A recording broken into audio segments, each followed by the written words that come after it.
Alhamdulillah hari ini kita sudah memasuki 10 hari terakhir melaksanakan ibadah puasa. Bagi kita yang setiap hari alhamdulillah dimudahkan oleh Allah melaksanakan ibadah puasa, tentu mulai ada rasa kerinduan. Wah, tinggal beberapa hari lagi nih puasa akan selesai. Namun ya bagaimana, memang dunia harus terus berputar ya. Kita berdoa mudah-mudahan tahun depan kita akan bertemu lagi bulan suci Ramadan. Selamat malam pendengar dan juga pemirsa RRI, saya M. Subhan kembali menemani Anda di Lentera Inspirasi, masih di spesial Ramadan. Dan hari ini menurut saya ini lebih spesial lagi, karena kali ini kita berkesempatan datang ke kantor Kementerian Agama Kota Cirebon. Jadi kita tidak di studio lagi hari ini, kita datang ke sini menemui Ibu Kepala Kantor Kementerian Agama Kota Cirebon. Maka gambar mungkin sudah mulai berubah. Saya bersama Ibu Hajah Riana Anomsari SE. Assalamualaikum Ibu. Waalaikumsalam. Sehat Ibu ya? Alhamdulillah sehat walafiat. Ini FYI ya, saya bertemu Ibu ini susah sekali, luar biasa ya. Apa namanya, jadwalnya sibuk terus Ibu ya? Alhamdulillah ya. Kebetulan, kebetulan lagi padat ya. Lagi padat-padatnya. Bu, biasanya ya ini pertanyaan di awal saja. Biasanya kalau seorang kepala kantor Kementerian Agama itu kesibukannya apa aja setiap hari? Mungkin terutama di bulan puasa nih. Apa nih Ibu? Ya, terima kasih sebelumnya. Kalau tanya kesibukan, sebetulnya sama aja mungkin ya, sama instansi yang lain. Cuma kalau di Kementerian Agama itu, ketika Ramadan datang itu ya banyak program-program yang diadakan, diinisiasi oleh Kementerian Agama gitu. Itu aja sih paling yang membedakan. Gitu. Lebih banyak atau gimana dari hari-hari biasanya? Lebih banyak gitu kegiatannya. Walaupun hari-hari lain juga banyak. Sama aja banyak tapi, juga ya. Kalau di Ramadan mungkin ada di hari lain yang tidak ada, dan itu hanya ada di Ramadan. Gitu. Wow, oke. Ya, Ibu sudah bertugas di Cirebon Oktober 2024 kalau tidak salah ya? Iya, betul. Cirebon gimana Bu menurut Ibu? Cirebon itu... sebelumnya di mana Bu? Sebelum di sini di mana? Sebelumnya saya promosi itu di Kota Banjar. Di Banjar. Kota Banjar itu lebih kecil dari Kota Cirebon. Oh, ini lebih besar? Iya, lebih besar. Okay. Kalau Banjar itu 4 kecamatan gitu. Kalau Kota Cirebon 5 kecamatan, jadi nambah 1 lah kecamatannya ya. Gitu. Tapi kalau di Kota Cirebon itu kayak apa ya, kota transit ya, kota transit. Jadi masyarakatnya juga kalau di sini kan berbagai macam agama itu hampir lengkap kalau di Kota Cirebon gitu. Kalau di sana? Kalau di sana ya ada juga tapi lebih sedikit gitu, mayoritas Muslim gitu. Jadi kalau keberagamannya gitu ya, keunikannya itu lebih ini di Cirebon gitu. Di Cirebon, jadi kalau orang taunya Kota Cirebon itu panas gitu ya. Menurut Ibu gimana? Ya, panas sih. Panas juga ya. Tapi maksudnya sebetulnya Kota Cirebon itu asik lah gitu. Asik gitu. Menarik nih Bu, kalau nyebut asik tuh apa? Gambaran dari Ibu tuh apa sih Bu? Asiknya Cirebon itu? Kenapa saya bilang asik di Kota Cirebon itu? Kota Cirebon itu kecil, terdiri dari 5 kecamatan. Dia dikelilingi seputarnya itu sama Kabupaten Cirebon. Betul. Sama Kabupaten Cirebon. Kemudian kalau kita bicara di lingkaran yang luarnya lagi, itu ada Kuningan, ada Majalengka, ada Indramayu kan gitu. Nah itu, jadi dia itu ibarat kue itu, kalau kue tar itu coklatnya di tengah gitu, itu krimnya itu di ini gitu. Nah setiap orang itu biasanya ngejar kan coklat gitu, yang dimakan coklatnya gitu. Nah kenapa saya bilang asik di Kota Cirebon ini? Pusat perbelanjaannya lengkap, hotel paling banyak di antara kota-kota yang tadi gitu. Kemudian transportasi gitu. Kalau kita bicara transportasi, orang dari Jakarta dari mana-mana bisa naik kereta langsung Kota Cirebon. Kemudian kalau naik kendaraan umum atau kendaraan pribadi, tol, semuanya ketemunya di Cirebon. Kemudian makanan, apa sih yang nggak ada di Cirebon gitu. Dan semua orang itu ngejar makanan Kota Cirebon. Kadang berangkat pagi, pulang sore hanya untuk kulineran di Cirebon itu. Kemudian di sini agama itu berbagai macam agama Di sini hampir semuanya ada. Ada semua, termasuk penyuluh kami di Kementerian Agama. Yang belum ada itu Konghucu. Itu aja. Kalau yang lain semuanya ada.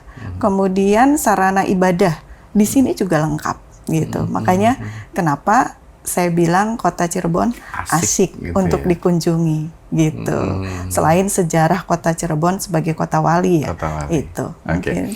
Ibu, saya nggak tahu ya apakah sebelum Ibu dimandatkan tugas di Cirebon sudah tahu Cirebon itu seperti apa atau segala macam. Tapi apa yang sangat berbeda sekali dari gambaran Ibu sebelumnya nih? Begitu datang ke Cirebon, oh ternyata Cirebon begini ya? Atau memang sesuai semuanya di dalam gambaran Ibu pas pindah ke sini? Iya, sebetulnya kalau saya di Cirebon itu, saya itu orang lama yang kembali lagi ke Cirebon. Iya, karena awal karir saya itu di kota Cirebon ini, gitu. Di karir kantor ini? Iya, CPNS saya itu di kota Cirebon. Kemudian saya keluar itu dari Cirebon ketika promosi kemarin ke Eselon 3 itu. Saya keluar di Banjar, gitu, di Banjar. Nah, di Banjar juga, Banjar itu kota kecil. Gitu, ada kota Tasik kan di sana, kemudian ada Pangandaran, ada Kabupaten Tasik, ada Ciamis, gitu ya. Nah, karena saya sudah pernah tinggal di Cirebon sebelumnya, kemudian saya tugas di sana. Kalau di sana itu sepi, gitu ya, terus juga tidak segeliat ini itu tidak seperti di kota Cirebon, tidak seperti gitu. Cirebon. Ekonomi apanya itu, kalau Cirebon itu luar biasa. Jadi ketika saya kembali lagi ke Cirebon, ya saya juga kan orang lama yang datang lagi, jadi udah pulang ya, Bu, itu. Oke, walaupun kita tahu Ibu ternyata aslinya bukan orang Jawa Barat sebenarnya. Bukan. Pendatang juga. Bu, kita masuk ke soal keberagaman. Perbedaan yang mencolok tadi misalnya di kantor sebelumnya mungkin juga beragam, tapi Islam lebih dominan, kan begitu ya? Kalau di Cirebon kan kita bisa lihat ya, Bu ya. Ada satu tempat di mana mereka keturunan Arab misalnya, ada satu tempat keturunan Chinese dan seterusnya. Itu baru keturunan-keturunannya. Belum lagi agama-agamanya dan seterusnya. Ibu memandang keberagaman yang ada di sini di Cirebon, baik itu secara agama dan juga keturunan, seperti apa, Bu? Apakah ini sudah bisa menggambarkan miniatur Indonesia tuh kayak gini atau gimana menurut Ibu? Iya. Nah, tadi ya di awal saya bilang kota Cirebon itu asyik gitu ya. Salah satunya tadi gitu ya. Di Cirebon itu banyak beragam agama. Terus juga tadi beragam juga kayak ada yang warga keturunan Arab gitu ya. Kemudian Chinese gitu ya. Di sini banyak, bahkan orang kitanya sendiri juga kan suku Batak, Sunda gitu, tumplek semuanya di Cirebon gitu ya. Tapi perbedaan itu di Cirebon itu justru itu yang menjadikan mereka bisa bersama-sama gitu.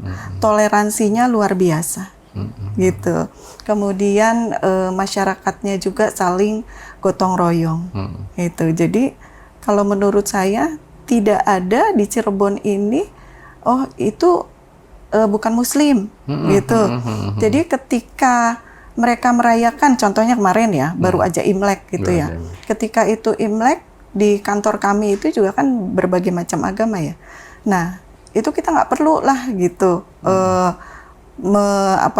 bukan merayakan ya, mendukung gitu ya, istilahnya kegiatan-kegiatan ketika biasanya perayaan Imlek itu gitu. Tapi di masyarakat Cirebon ini semua tokoh lintas agamanya juga rukun gitu. Iya. Alhamdulillah rukun, mereka saling bahu-membahu gitu. Jadi di kantor juga kita punya ruang moderasi beragama, ya mereka ketika Natal mereka buat ornamen Natal. Ya, ketika Imlek kemarin mereka buat juga ornamen Imlek. Kemudian kemarin Kemenak mengadakan pembagian takjil gitu ya. Itu kita didukung oleh tokoh-tokoh lintas agama juga. Jadi bukan hanya yang Muslim saja, tetapi semua tokoh lintas agama, semua tokoh penyuluh lintas agama itu saling bahu-membahu mensukseskan program Kemendak takjil bersama itu. Jadi saling dukung-mendukung, saling bahu-membahu, saling toleran, dan alhamdulillah sampai dengan hari ini mudah-mudahan terus gitu ya, aman gitu. Jadi justru ya ini miniaturnya gitu. Mudah-mudahan Indonesia tuh bisa kita lihat di Cirebon salah satunya ya. Iya, gitu. Karena mereka berkegiatan bareng-bareng, bahkan kalau saya nggak tahu ya nanti apakah gambar ini bisa kita masuk nih overlay. Ada satu ruangan di kantor ini gitu ya Bu ya. Yang itu mereka mejanya aja berdampingan ya Bu ya. Iya. Mereka bekerja bersama, di situ ada Katolik, ada Kristen, ada Hindu, ada Buddha itu. Wow, itu luar biasa sih Bu. Apa namanya, gambarannya seperti itu. Nah, mungkin saya ingin mundur dulu nih pendengar dan juga pemirsa.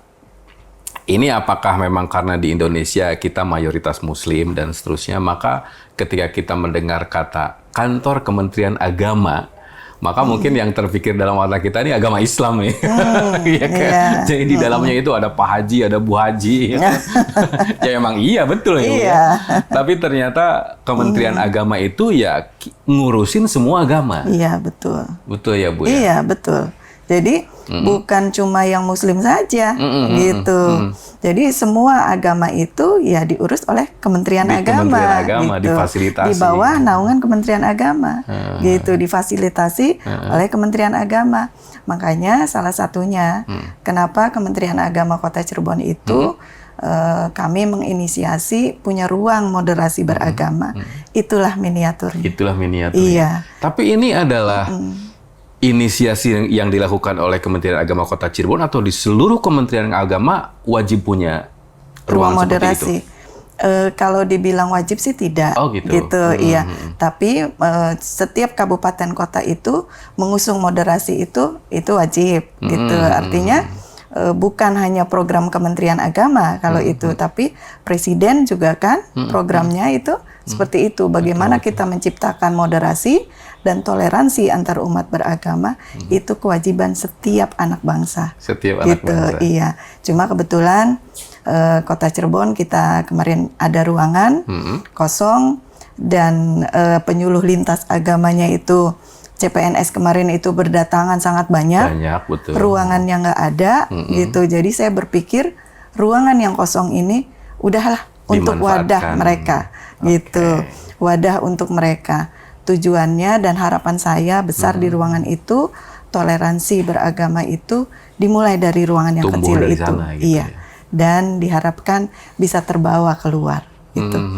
Harapannya. Saya jadi kepo nih Bu ya. Selain mereka memang tugasnya bekerja lah ya, punya pekerjaan masing-masing, kemudian jadi penyuluh agama di agamanya masing-masing. Mereka tuh kalau ngumpul ngapain aja sih Bu? Di ruangan itu ngapain aja biasanya? Ya mereka itu kalau di ruangan itu ya diskusi gitu ya. Diskusi, kemudian program-programnya. Misalnya yang Muslim, programnya nih mau apa? Misalnya bersih-bersih masjid. Ya itu dibicarakan semua yang ada di ruangan itu. Saling berdiskusi. Gitu. Misalnya yang Buddha gitu ya. Mereka mau ngadakan kegiatan apa nih di viharanya? Ya mereka ngobrol gitu, ngobrol. Nanti saling dukung, saling support di kegiatan-kegiatan tersebut. Jadi tidak ada yang merasa itu bukan agama saya. Gitu. Itu bukan kewajiban saya. Karena saya seorang Muslim, ya saya urus perkara Muslim saja. Yang Kristen, saya Kristen, Muslim bukan urusan saya. Jadi tidak ada di ruangan itu. Jadi semuanya didiskusikan berawal dari situ. Berawal dari situ. Iya. Wow. Gitu. Menariknya adalah ya mungkin di setiap kantor juga sama. Artinya gini. Yang di kantor itu mungkin ada yang Kristen juga, ada yang Katolik juga, tapi terkhusus di Kementerian Agama kan menurut saya jadi menarik. Misalnya dalam sebuah pertemuan Ibu ngumpul ini semua karyawan gitu kan. Pernah nggak kejadian misalnya, wah ini yang mimpin doanya kali ini dari Kristen gitu.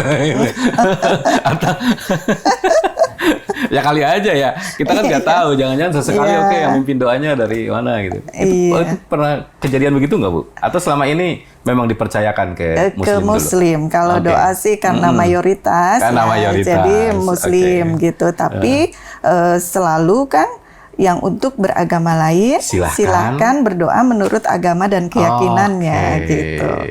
Itu kan kita nggak bisa maksain karena yang berdoa Muslim Jadi semuanya harus berdoa, ikut ayo, sama muslim, yang muslim semua gitu. Nggak bisa gitu. Jadi si pembaca doa itu atau yang memimpin doa itu pasti menyampaikan untuk yang beragama lain silahkan berdoa menurut agama dan kepercayaannya masing-masing gitu. Karena itu kan kebebasan beragama ya. Kebebasan beragama, betul Bu. Dan itu disepakati bersama ya Bu ya. Betul. Apa namanya di seluruh warga dari kantor inilah begitu ya. Bu, masih soal keberagaman dan juga kebinekaan. Ibu tadi sudah menggambarkan ke pendengar dan juga pemirsa bahwa begitu eratnya persaudaraan, keberagaman juga terjadi di sini dan seterusnya. Kalau menurut pandangan Ibu secara pribadi dan juga sebagai kepala kantor kementerian, apa sih yang kira-kira bisa membuat bahwa ini tidak bisa bertahan lama? Misalnya, ini bisa rusak gara-gara, itu menurut Ibu apa tuh yang bisa merusak ini semua? Iya. Sebetulnya justru saya lebih kepada apa yang bisa membuat itu kuat. Justru gitu pikirannya mendingan ke sana. Iya. Jadi apa yang bisa membuat itu menjadi kuat dan bisa terus gitu. Itu. Jadi konsepnya itu begini Mas. Kalau kita berkumpul dengan berbagai macam suku, agama, ya. Kalau kita bicara agama, ya. Jadi ketika kita berkumpul dengan agama lain, kita berdiskusi dengan agama lain, toh tidak akan merusak keimanan kita. Betul. Gitu. Ya kita Islam ya tetap Islam aja gitu ya Bu. Karena keimanan itu adanya di hati, adanya di dalam hati, gitu. Nah, untuk memperkuat iman kita masing-masing itu tugas dari masing-masing agama, gitu. Jadi insya Allah dengan berkumpulnya kita dengan agama lain, insya Allah itu tidak akan merusak keimanan kita. Itu yang pertama. Kemudian yang kedua, kita harus sadar bahwa kita hidup di dunia ini diciptakan oleh Tuhan yang Maha Esa, itu adalah sebagai makhluk ciptaan Tuhan. Gitu. Sebagai makhluk ciptaan Tuhan, kita harus menumbuhkan rasa cinta, rasa sayang kepada sesama manusia, gitu loh. Jadi bukan kepada agamanya, iya, tapi bagaimana kita bisa menumbuhkan rasa cinta, saling menjaga, saling menghormati sesama umat manusia. Mungkin itu.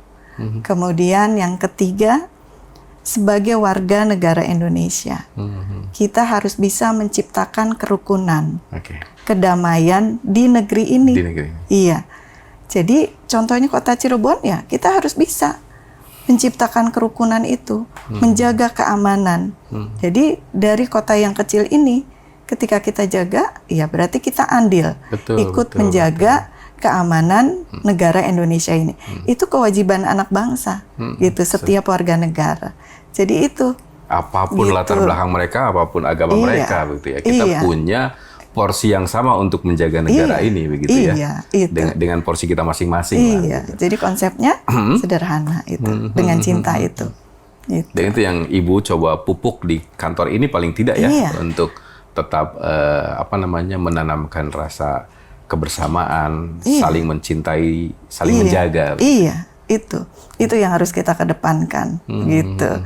Karena kalau kita sudah tidak bisa menjaga itu, ya pastilah gitu, pergesekan, ya, itu saling curiga, itu kan bisa terjadi.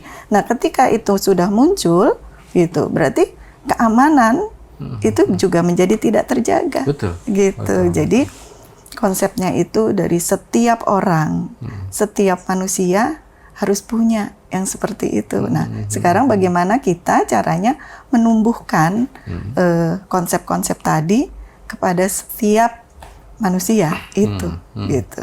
Jadi kan kalau kita sudah menumbuhkan, oh iya ini sesama manusia, kita nggak ngelihat gitu. Bapak Kristen, Ibu Hindu, gitu. Ketika mereka mengalami kesusahan, misalnya mengalami kejahatan di jalan, kita udah nggak lihat itu lagi. Udah nggak nanya lagi agama kamu apa, gitu ya. Iya, tapi kita saling mencintai karena sesama manusia. Kemudian sesama anak bangsa, gitu. Itu. kita mungkin berbeda keyakinan. Iya. Tapi kita satu bangsa, satu negara. Iya. Yang punya hak dan kewajiban yang sama untuk negara ini. Iya. Oke. Di sesi kedua nanti saya ingin mulai masuk ke program-programnya ya Bu ya. Iya. Kabarnya ini kan udah mulai mau mudik nih. Jadi Kementerian Agama ada program apa, kemudian kabarnya kemarin juga habis bagi-bagi takjil dan seterusnya. Wah, seru-seru nih. Kemudian ya mungkin persiapan-persiapan mudik, nanti mungkin Ibu juga bisa kasih tips untuk mereka yang akan mudik dan seterusnya ya Bu ya. Tapi saya masih punya waktu sedikit, mungkin 1 atau 2 menit terakhir. Bagi seorang Ibu Kepala Kantor Kementerian Agama, itu ada yang berbeda nggak sih Bu sama kita-kita nih Bu? Misalnya kalau buka itu aktivitasnya ngapain aja, kalau sahur ngapain aja, itu ada yang beda nggak sih Bu? Buka biasanya aktivitasnya gimana Bu? Sampai rumah? Menjelang maghrib, itu apa aja Bu biasanya? Ya kalau sebenarnya nggak ada bedanya ya, sama aja gitu semuanya. Atau gitu tetap ya. tarling-tarling gitu tiap malam atau iya, jadi yang bikin beda itu antara perempuan sama laki-laki. Nah, gitu. Kalau ibu-ibu kan nyiapin buka puasa, nyiapin sahur, itu aja bedanya. Nah, kemudian kalau tarling itu program. Ya, program kita dengan pemerintah Kota Cirebon itu. Jadi tetap berkegiatan juga malamnya ya Bu ya? Tetap, tapi nggak setiap malam. Setiap malam. Iya, gitu. Ada di malam-malam tertentu yang sudah terjadwal mungkin ya Bu ya? Iya, betul. Oke deh. Baik pendengar dan juga pemirsa, nanti kita akan lanjutkan lagi di sesi berikutnya. Kita akan masuk ke program-program dari Kementerian Agama. Dan bagi Anda yang menonton tayangan ini, karena ini on demand, jadi kita nggak pernah tahu orang menonton tayangan ini masih di bulan puasa atau tidak. Tapi kalau Anda menyimaknya masih di bulan Ramadan, maka kami ingin mengucapkan selamat menunaikan ibadah puasa dan semua ibadah-ibadah yang Anda bisa lakukan sepanjang bulan suci Ramadan, dan semoga amal ibadah kita diterima oleh Allah Subhanahu wa Ta'ala. Lentera Inspirasi akan segera kembali. Tetaplah bersama kami.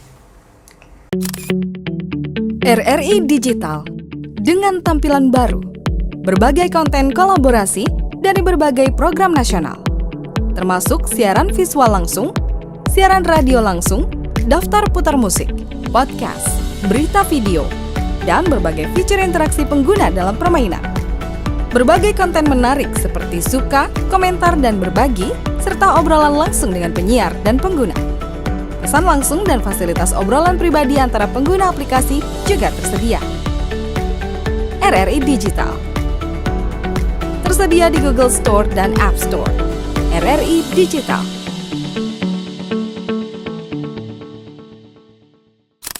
Dari sesi pertama kita mendapat banyak pelajaran bahwa dari kantor inilah mungkin kita bisa melihat miniatur keberagaman yang ada di Indonesia begitu ya, dari kantor Kementerian Agama Kota Cirebon, di mana di sini terakomodir semuanya agama-agama. Tadi Ibu memang menyebutkan ada penyuluh agama yang mungkin yang mudah-mudahan sesegera mungkin ya Bu ya, nanti akan ada ya dari Konghucu ya Bu ya. Iya. Nanti mudah-mudahan akan segera ada gitu. Tapi semuanya sudah lengkap. Saya bisa gambarkan ada satu ruangan di sini yang miniaturnya itu luar biasa ya. Hari ini mungkin miniaturnya sedang Imlek dan menjelang Lebaran. Iya. Oke. Saya masih berbincang dengan Ibu Kepala Kantor Kementerian Agama Kota Cirebon, Ibu Iriana. Program-program Ramadan dan juga Lebaran, saya yakin lebih dari satu di kantor ini pasti banyak sekali. Mungkin bisa disampaikan Bu, apa aja Bu yang sedang dan akan terus berlangsung selama Lebaran ini? Kalau ini program-program Kementerian Agama yang sudah rutin ya, itu dengan RRI kan, itu sedang berlangsung jadi ya, Bu, ya? Sedang berlangsung gitu ya. Jadi kalau itu sudah tiap tahun lah. Jadi sebetulnya kalau program-program di Kementerian Agama itu ya setiap tahun seperti itu gitu. Jadi ada contohnya ada pembagian takjil gitu ya, dan itu seluruh Kementerian Agama. Gitu. Sudah berarti nih. Kalau di Cirebon kalau sudah? Di Kota Cirebon alhamdulillah sudah. Kemarin di hari Kamis kalau tidak salah itu Kamis.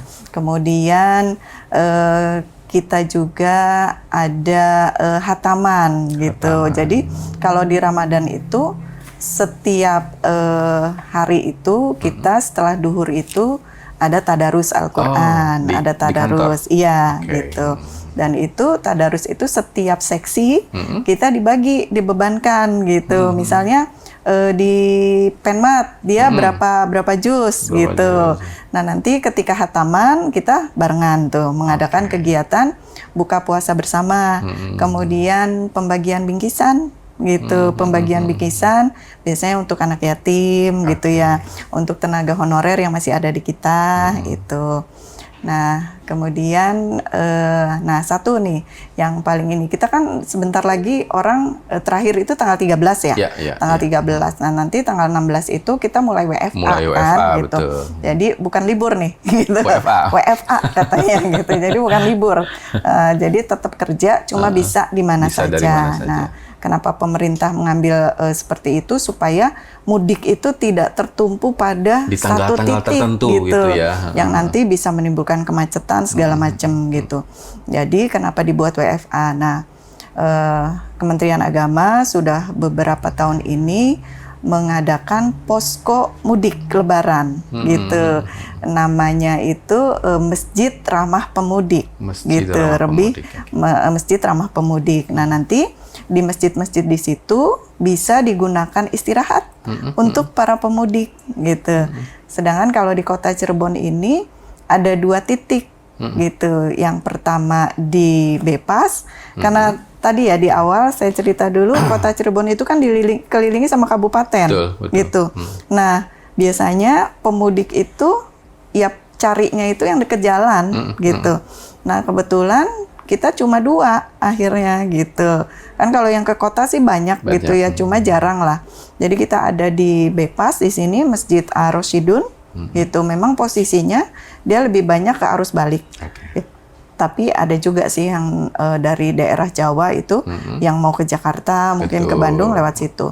Nah, satu lagi di Masjid As-Salam.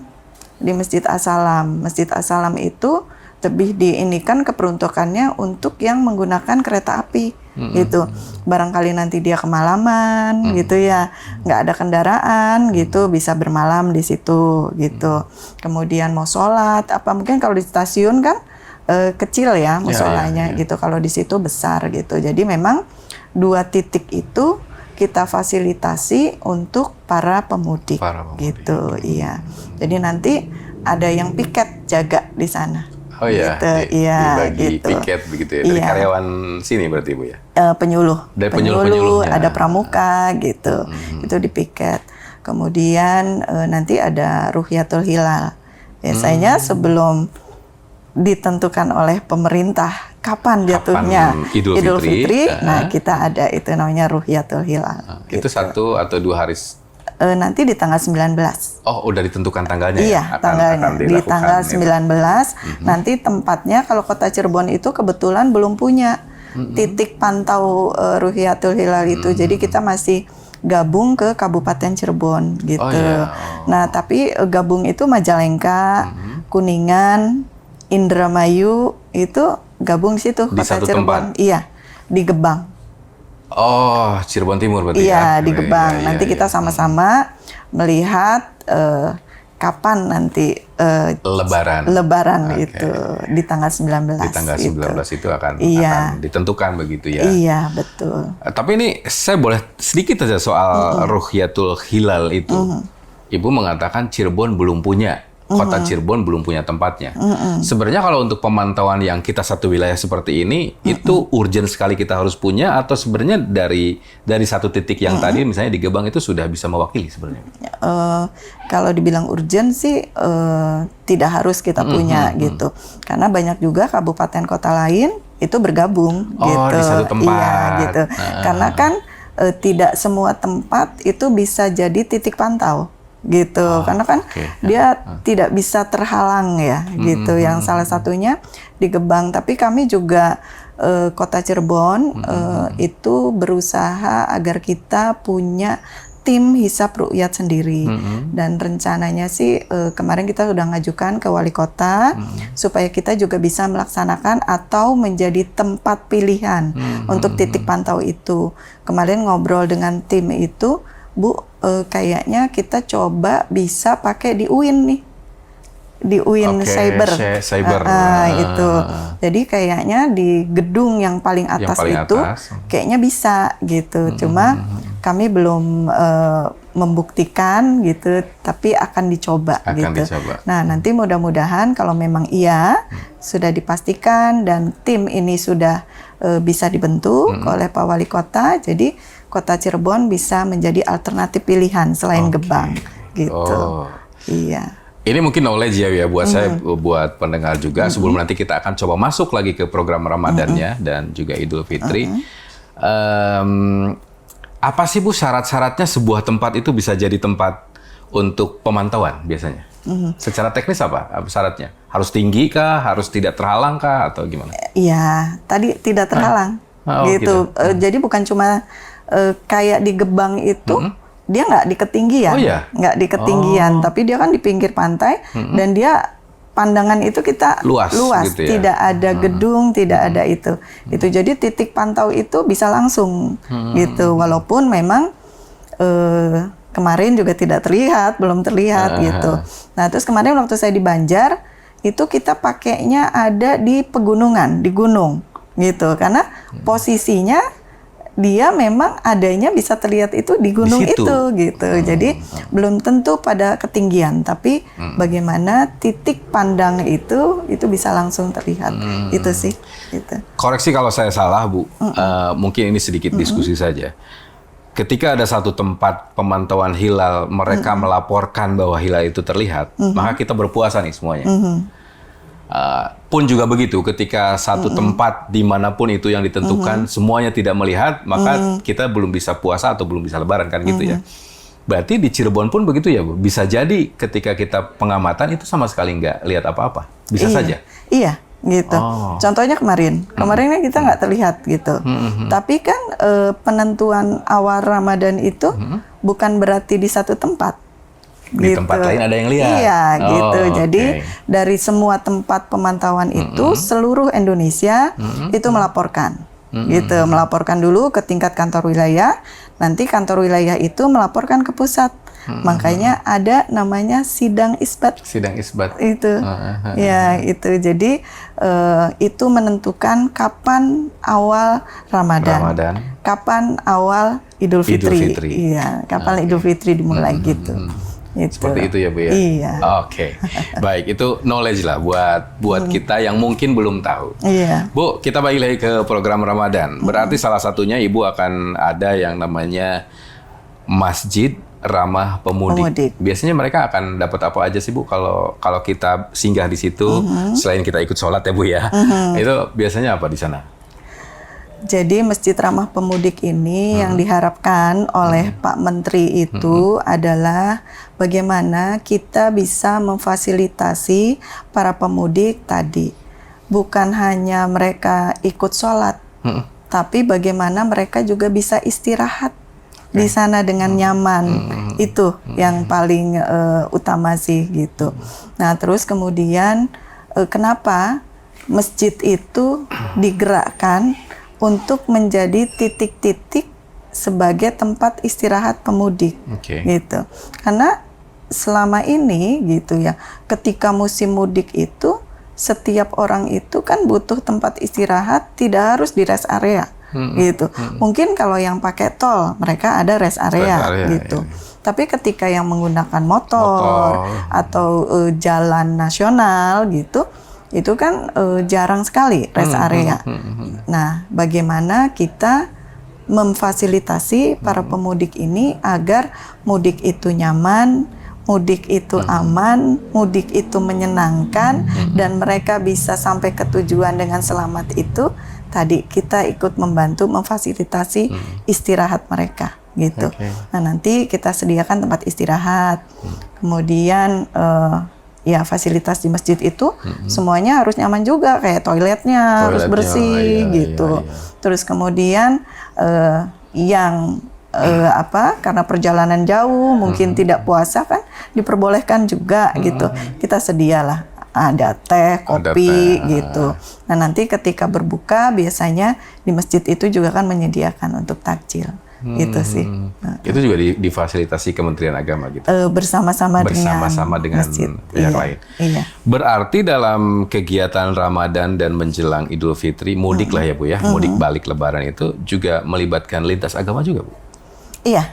Oh. Iya, gitu. Jadi nanti cuma kan kalau teman-teman lintas agama itu sedikit gitu, tidak banyak gitu. Beda dengan penyuluh-penyuluh yang agama Muslim gitu, kan lebih banyak gitu. Paling ya nanti mereka kumpulnya itu ketika pembuatan poskomudik gitu, atau sesekali pemantauan gitu. Tapi mereka tidak bisa rutin karena tadi jumlahnya sedikit. Dan banyak juga nih dari teman-teman itu, karena ini kan liburnya panjang kalau Idul Fitri. Jadi mereka memanfaatkan juga buat mudik. Untuk mudik. Jadi mudik itu bukan cuma yang berlebaran ternyata. Jadi semua teman-teman yang beragama lain juga memanfaatkan ini untuk bersilaturahmi dengan keluarga mereka. Kesempatan sekali ya Bu ya, karena Lebaran itu bisa dibilang libur terpanjang sepanjang tahun ya Bu ya. Iya, betul. Liburnya banyak sekali gitu ya. Ini kan sama WFA itu hampir 2 minggu hampir kita. 2 minggu, iya. 16. Nanti kita baru aktif itu tanggal 30. Iya, mulai aktif lagi bekerja tanggal 30. Iya. Oke, selain itu apa lagi Bu programnya nanti di Lebaran atau ya sepanjang bulan Ramadan sampai Lebaran itu? Itu paling ya tadi tadarus, kemudian pembagian bingkisan gitu. Nah, kita juga kalau di yang rutin itu kalau di Lebaran ya, Ramadan dan Idul Fitri. Nah, kemudian kalau kita bicara program Kemenag itu kita punya geber masjid. Gerakan bersih-bersih masjid. Wow, gitu. Gerakan bersih-bersih masjid. Nah, ini dirutinkan, ini inisiasinya juga dari Pak Menteri Agama gitu, geber masjid ini, karena kita tahu lah gitu ya, kadang masjid itu sebagai tempat istirahat sebetulnya ya, yang perjalanan jauh, tempat sholat gitu ya, tempat ibadah gitu. Tapi kadang ketika kita mau ke toilet atau kita mau sholat, kadang mau kenanya kotor gitu ya. Terus kamar mandinya kotor gitu. Nah, ini jangan sampai yang mau beribadah itu menjadi tidak nyaman gitu ya. Nah, oleh karenanya gerakan bersih-bersih masjid ini digerakkan untuk setiap hari Jumat. Nanti. Rutin? Iya, rutin. Di luar bulan puasa pun? Iya, gitu. Gerakan bersih-bersih masjid gitu. Itu dijadwalkan masjid mana atau? Iya. Oh gitu? Iya. Jadi kan kita nih ada 5 kecamatan kalau di Kota Cirebon. Masing-masing kecamatan mereka penyuluh itu bergerak gitu.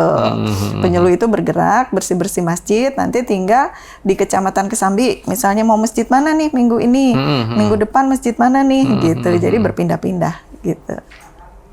Bersih-bersihnya kita tahu lah, kita gambarannya udah tahu ya Bu ya, bersih-bersih segala macam. Jadi kalau ke Kementerian Agama supportnya apa di masjid tersebut? Misalnya apakah ada renov kah atau sebatas ya kita bersih-bersih secara fisik dan seterusnya atau gimana? Iya, kalau kita bicara bantuan untuk masjid, Kementerian Agama sudah ada jalurnya itu, masjid-masjid tinggal mengajukan ke aplikasi itu. Nah, kemudian kalau support terkait gerakan bersih-bersih masjid, ya kita supportnya itu di alat-alat kebersihan, kemudian di apa itu, sabun kayak gitu ya, yang habis pakainya, yang kayak gitu, itu paling itu. Jadi kita bawa gitu, nanti ya buat masjid itu gitu, dan nanti ya terus itu berkala gitu. Nanti bisa jadi semua masjid di situ sudah selesai, balik lagi ke masjid yang itu, gitu. Tapi itu juga bukan hanya teman-teman penyuluh ya, maksudnya kita lebih mengajak kepada masyarakat untuk bisa berpartisipasi gitu bersama-sama. Yuk kita jaga kebersihan masjid kita. Itu iya. Jadi ini juga program Kementerian Agama berdampak gitu. Jadi program Kementerian Agama itu oleh Pak Menteri harus punya dampak. Oleh Pak Kanwil menginstruksikan Kementerian Agama harus punya dampak yang langsung bisa dirasakan oleh masyarakat gitu. Jadi keberadaan Kementerian Agama itu bukan hanya ngurus nikah, ya, kemudian ngurus agama, tapi urusan yang lain juga gitu. Termasuk tempat-tempat ibadah kita harus dibuat nyaman gitu ya. Dan alhamdulillahnya Pak, di Kota Cirebon itu kecamatan juga sama, mereka Pak Camat itu gerakan Gerakannya bersih-bersih, sama? iya Oh. sama gitu. Jadi kita saling kolaborasi. Akhirnya gitu. dikolaborasikan nih program Iya, ini begitu ya. Iya. Nah terus ada terawih keliling. Nah terawih keliling itu tahun ini kita 3 kali ya kemarin. Nanti yang terakhir itu di masjid apa itu yang di Kasepuhan. Sang Cipta Rasa. Nah, Oke. ya itu tanggal 13 nanti terakhir gitu. Itu oh. bersama Porkopinda, pemerintah Kota Cirebon gitu. Semua itu. Semua ngumpul. Terawih keliling sih gitu. Tarawih keliling. Oke. Baik. Iya. Menarik soal masjid yang kemudian Pak Menteri juga menginstruksikan bahwa masjid kita harus nyaman, harus kemudian program Kementerian Agama harus berdampak dan seterusnya. Dan kita tentu nggak bisa menyembunyikan itu, Bu, bahwa ketika kita misalnya semua dari kita yang mungkin singgah di sebuah masjid, salah satu yang kita roasting adalah kamar mandi misalnya. Iya. Ya kan, tempat wudhu yang kadang-kadang kotor, nggak ada airnya, ada airnya tapi kotor dan seterusnya. Alat sholat, Iya, betul. ya kan. Mungkin bagi kaum wanita mukena sesuatu yang wajib ada di musola, tapi kadang-kadang sarung nggak ada. Iya, betul. Gitu. Bu, Kalaupun ada udah kotor. Kalaupun ada gitu. udah kotor, Iya. kan? Ada nggak Bu yang bisa disampaikan Ibu untuk para pengurus masjid, musola dan seterusnya? Untuk apa sih yang bisa mereka segera perbaiki begitu ya dari tempat-tempat ibadah kita? Bolehlah Bu sampaikan. Iya, kepada pengurus DKM masjid khususnya di Kota Cirebon gitu. Mari kita bersama-sama kita jaga kebersihan tempat-tempat ibadah kita. Karena kalau untuk muslim ya kebersihan adalah sebagian dari iman. Kemudian ketika kita mau beribadah, kenyamanan itu penting. Kemudian kesucian ketika kita mau ngambil wudhu itu juga penting. Nah, kalau kita bicara kesucian berarti tempat kita berwudhu, fasilitasnya juga harus bersih, harus kita jaga. Kemudian yang berikutnya, mari kita sama-sama memfasilitasi saudara-saudara kita yang mau beribadah ke masjid dengan menyediakan tempat yang bersih, kemudian sarana ibadah yang bersih dan nyaman. Itu yang paling penting ya Bu ya. Ibadah tuh bukan hanya kita melaksanakan sholatnya, tapi tempatnya juga harus menjamin, apalagi kita muslim ya Bu ya. Bab toharohnya itu harus karena tetap terpenuhi. Ketika kita mau beribadah itu kondisi kita harus suci. Harus bersih gitu. Nah, itu diawali kan tadi gitu ya. Bagaimana kita misalnya mau ke toilet ya. Ke toilet, nah di toilet itu misalnya kotor, ya banyak najis gitu ya, gitu. Kemudian kotor lah gitu. Nah itu rok atau celana kita kena kan, itu berarti kita sudah berkontribusi juga kan, gitu. Itu iya. Kemudian tempat wudhu kan, tempat wudhu kita mau bersuci gitu. Ketika itu tidak bersih juga kan, bagaimana nanti orang yang mau beribadah itu gitu. Oleh karenanya penting rasanya tempat ibadah terutama masjid sebetulnya bukan tempat ibadah masjid saja, tempat-tempat ibadah yang lain juga harus bersih gitu. Betul. Ini ya kita mulai dari tempat ibadah lah Bu ya. Tempat ibadah harus bersih dulu. Gitu. Bu, pertanyaan terakhir saja. Ini sudah tinggal beberapa menit lagi. Pertanyaan terakhir saja. Karena Ibu tahu, kita semuanya tahu kondisi dunia sedang begini, geopolitik, peperangan mulai terjadi dan seterusnya. Ada nggak pesan khusus bagi para penyuluh agama di Kementerian Agama Kota Cirebon untuk yuk menyampaikan apa gitu kepada masyarakat sehingga masyarakat tetap tenang, tetap beribadah dengan baik dan tidak terlalu mikir terlalu panjang dan seterusnya. Ada nggak Bu yang Ibu notes ke mereka sekarang? Iya. Nah, pas. Karena saya bilang pas gitu. Kita tahulah kemarin dan sampai dengan hari ini bagaimana kondisi gitu ya dunia sekarang gitu. Nah, kemudian orang juga panik gitu ya. Gimana nih yang umroh, gimana nih yang haji, kan seperti itu. Nah, saya menyampaikan gitu ya ke keluarga besar Kementerian Agama Kota Cirebon. Saya menyampaikan, ayo kita berdoa. Kata saya gitu, kita doakan dengan doa, apalagi ini di bulan Ramadan, kondisi kita sedang berpuasa gitu ya. Mudah-mudahan doa-doa kita itu bisa membantu gitu ya. Paling tidak membantu agar kondisi dunia ini bisa segera pulih, kata saya. Terus kemudian kita tidak usah konsentrasi dengan bagaimana di sana, bagaimana ini, bagaimana itu, tidak usah. Tapi kita mulai dulu dari diri kita. Kita mulai dari diri kita, ayo kita sama-sama berpikir positif. Kemudian bagaimana kita menciptakan kedamaian dan perdamaian ini yang tadi saya bilang di awal. Insya Allah kalau kita jaga dari yang kecil, kita juga ikut menyumbang, gitulah, ikut menyumbang bagaimana perdamaian dunia ini bisa diciptakan, gitu. Jadi dengan kekuatan doa mungkin itu yang kita bisa lakukan untuk saat ini, gitu. Ini juga pendengar dan juga pemirsa bantu doa ya, mudah-mudahan ke depan makin baik begitu ya. Keriuhan yang tengah terjadi di dunia ini mudah-mudahan bisa segera diatasi gitu ya. Betul. Karena kita sebentar lagi juga ya itu tadi ada yang setiap hari akan berangkat umroh, gitu. ada sebentar lagi kita punya event besar, haji. memberangkatkan haji dan seterusnya. Haji itu berangkat itu kalau nggak salah di 22 April. April sudah mulai ya Bu ya? Iya, udah berangkat. Gitu. Baik. Ibu, terima kasih banyak Ibu waktunya untuk RRI kali ini. Tapi mungkin saya ingin memberikan kesempatan Ibu 1 menit saja Bu. Menyampaikan pesan-pesan dari Ibu untuk pendengar dan juga pemirsa kami. Terutama yang akan mudik lebaran, yang akan berlebaran dan lain sebagainya. Silakan Bu, ini kameranya. Kepada seluruh masyarakat yang ingin melaksanakan mudik, saya berharap persiapannya gitu lebih matang lagi. Kemudian yang berikutnya jangan lupa berdoa di perjalanan agar perjalanan kita bisa selamat sampai ke tujuan dan kembali lagi nanti ke rumah dengan selamat. Kemudian mari silahkan manfaatkan posko-posko mudik dari Kementerian Agama, Masjid Ramah Pemudik. Wow. Gitu. Ibu terima kasih banyak waktunya untuk RRI. Semoga sehat dan makin sukses Bu ke depannya. Juga salam untuk keluarga besar dari Kementerian Agama Kota Cirebon. Terima kasih. Dan juga pendengar serta pemirsa, kami harus akhiri dulu diskusi kita, ngobrol-ngobrol kita di kantor Kementerian Agama Kota Cirebon bersama Ibu Riana. Dan mudah-mudahan banyak hal, saya yakin banyak hal yang Anda sudah coba garis bawahi dari obrolan kita. Dan kita tentu harapannya adalah tahun ini adalah tahun di mana kita bisa melaksanakan ibadah puasa terbaik gitu ya Bu ya. Jadi harus terus meningkat. Saya M. Subhan undur diri, terima kasih dan sampai jumpa.